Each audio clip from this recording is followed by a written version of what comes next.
You're cooking with your boy Swappy Dobby. Yeah, that's jerk chicken. And then right here we got the boneless rib. Mm-hmm. You know what I'm saying? Then over here we got your lamb chops. Mm-hmm. Over here we getting that dip time. Got them bell pepper, the onions, the sausages, and all that cheese stuff. So you got your one onion. Chop it up.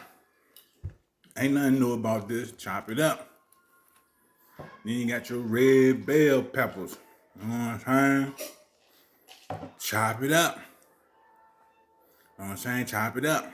Moving right along to your orange and your yellow bell peppers. I know there ain't no words there. I'm getting sick and tired of typing for y'all. Chop it up. Then you got your green pepper. Same old thing.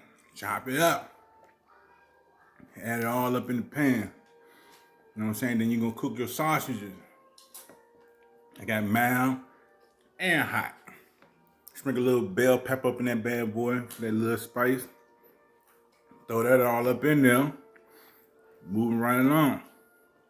You know what I'm saying? Then you got your pepper jack cheese. Throw your pepper jack cheese up in there. Then you throw your Monterey Jack cheese up in there. Got it looking real good. Then you're going to throw your Velveeta cheese up in there. You know what I'm saying? And then your mozzarella cheese. Throw that mozzarella cheese up in there. Then it's grill time. Get that all up in there. We got that jerk chicken over there. We got that boneless that boneless ribs in the background. We got them lambs in the middle right there. You know what I'm saying? Letting that hit up on that choco fire with that sweet baby Ray log up in there. I'm just playing with y'all. That's backyard wood. But we got that going with the full hot dog. You know what I'm saying? Look at that right there. Looking real good. Nice and cooked. Straight from the hood. Got that hook. Got that dip. Once again, you're cooking with your boy Swabby Dobby. Holla at me.